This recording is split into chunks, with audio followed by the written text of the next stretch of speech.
ವಿದೇಶ ಪ್ರವಾಸ ಶುಭ ಕೋರ್ತೀನಿ. Happy journey. ಇಲ್ಲ ಕರೆದಿಲ್ಲ, ಹೋಗೋ ಸಂದರ್ಭವೂ ಅಲ್ಲ ಇದು.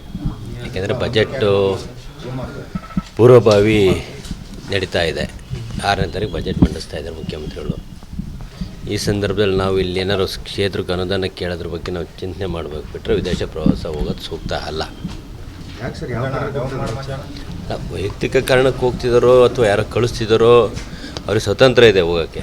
ಅದು ನಾವೆಲ್ಲ ಅಬ್ಜೆಕ್ಷನ್ ಮಾಡೋಕ್ಕೆ ಬರೋಲ್ಲ. ನಾನು ವೈಯಕ್ತಿಕವಾಗಿ ನೀವು ಕೇಳಿದ್ದಕ್ಕೆ ನಾನು ಹೋಗಲ್ಲ ಈ ಸಂದರ್ಭದಲ್ಲಿ ಅಂತ ಹೇಳಿದೆ. ಅವ್ರು ಹೋಗೋಕ್ಕೆ ನಂದೇನು ಅಭ್ಯಂತರನೂ ಇಲ್ಲ. ಆಮೇಲೆ ನಾನು ಅವರಿಗೆ ಹೋಗ್ಬೇಡ್ರಿ ಅಂತ ಹೇಳೋಕ್ಕೂ ಬರೋದಿಲ್ಲ.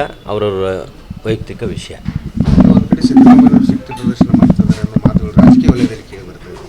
ಶಕ್ತಿ ಪ್ರದರ್ಶನ ನೀವು ಹೇಳೋದು ನೋಡಿದ್ರೆ 20 ಜನ ನಮ್ಮದು ಶಕ್ತಿ 20 ಜನ ಆಗ್ತದೆ ಹಂಗಾರೆ ಶಕ್ತಿ. ಅದರಲ್ಲಿ MLC 4-5 ಜನ ಇರಬೇಕೇನೋ, 15-16 ಜನ.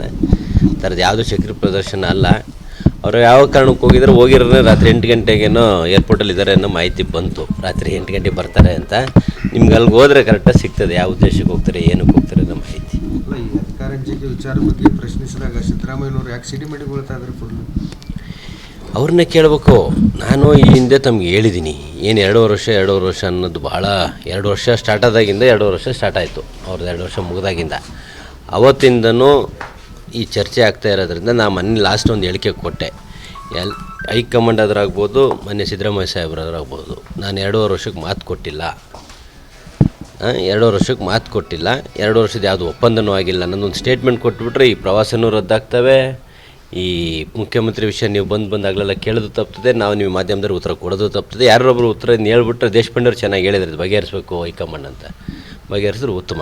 ಸಿದ್ದರಾಮಯ್ಯನವರೇನೋ ಪ್ರಮಾಣ ಮಾಡಿದಾರೆ ಅನ್ಸ, ಯಾರ ಮೇಲೋ ಏನಂತ ಮಾಡಿದಾರೆ ಅಂತ ಏನಾದ್ರು ಗೊತ್ತಿದೆ? ನೀವೇ ಹೇಳ್ಬೇಕು ಯಾರ ಮೇಲೆ ಅಂತ ಹೇಳಿದಿರ, ನಿಮಗೆ ಗೊತ್ತಿರೋ, ನನಗೆ ಗೊತ್ತಿಲ್ಲ ಅದು. ಅಲ್ಲ, ಕೆಲವೊಂದಿಷ್ಟು ಅವರ ಆಪ್ತ ಸಚಿವರು ಹೇಳ್ತಾ ಇದ್ದಾರೆ ಹೈಕೋರ್ಟ್ ಬೀದಿ ನಾಯಿಗಳನ್ನ ಹಿಡಿಯೋಕೆ ಆದೇಶ ಮಾಡಿದೆ ಅಂತ. ಅಂದರೆ ಇಂಡೈರೆಕ್ಟಾಗಿ DK ಶಿವಕುಮಾರ್ ಆಪ್ತ ಶಾಸಕರಿಗೆ ಹೇಳಿದಂಗೆ ಅಂತ ರಾಜಕೀಯ ವಲಯದಲ್ಲಿ ಚರ್ಚೆ. ಈಗ ಬಾಲನೂ ನಮ್ಮದೇ, ನಾಯಿನೂ ನಮ್ಮದೇ. ಈಗ ಬಾಲದ ಬಗ್ಗೆ ಬೇಜಾರಾದರೆ ನಾಯಿ ಗೌರವ ಇರಲ್ಲ. ನಾಯಿ ಬಾಲ ಅಲ್ಲಾಡಿಸಿದ್ರೆ ಬೆಲೆ.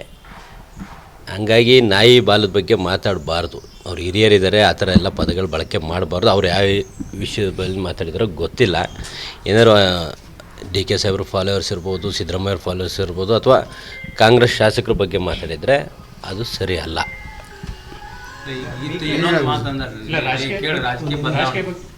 ಬದಲಾವಣೆ ಕೇಳಿದ ತಕ್ಷಣ ಬೀದಿ ನಾಯಿಗಳು ತೆಗೆಯಕ್ಕೆ ಹೈಕೋರ್ಟ್ ಆದೇಶ ಮಾಡಿದೆ. ನೋಡಿದೆ, ನಾನು ವಿಡಿಯೋ ನೋಡಿದೆ. ಆ ಪದಗಳೆಲ್ಲ ಬಳಕೆ ಮಾಡಬಾರ್ದು. ಈಗ ಬೀದಿ ನಾಯಿಗೆ ಶಾಸಕರು ಹೋಲಿಸಿದ್ರೆ ಅವರೊಬ್ಬರು ಶಾಸಕರಲ್ವಾ, ಮತ್ತು ಅವ್ರು ಯಾರು? ಈಗ ಬೀದಿ ನಾಯಿ ಬಗ್ಗೆ ಶಾಸಕರನ್ನ ಹೋಲಿಸಿದ್ದಾರೆ ಅವ್ರೀಗ. DK ಸಾಹೇಬ್ರ ಫಾಲೋವರ್ ಇರಲಿ, ಕಾಂಗ್ರೆಸ್ ಫಾಲೋವರ್ ಇರಲಿ, ಸಿದ್ದರಾಮಯ್ಯ ಅವ್ರು ಶಾಸಕರ ಬಗ್ಗೆ ಮಾತಾಡಿದ್ದಾರೆ. ಹಂಗಾರೆ ಅವ್ರು ಯಾರು? ಅವರು ಅದೇ ಆಗ್ತದಲ್ವಾ. ಮತ್ತು ಅವ್ರನ್ನೂ ಸೇರಿಸಿ ಅನ್ಕಂದ್ರೆ ಗಾಜಿನ ಮೇಲೆ ಕೂತ್ಕೊಂಡು ಕಲ್ಲು ಹೊಡೆದಂಗೆ ಆಗ್ತದೆ. ಪದಗಳನ್ನ ಹಿರಿಯರಿದ್ದಾರಪ್ಪ, ನಾವೆಲ್ಲ ಅವ್ರಿಗೆ ಹೇಳ್ಕೊಡ್ಬಾರ್ದು.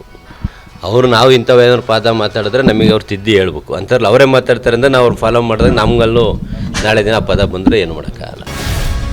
ಗ್ಯಾರಂಟಿ ನ್ಯೂಸ್, ಸುದ್ದಿ ಖಚಿತ, ನ್ಯಾಯ ನಿಶ್ಚಿತ.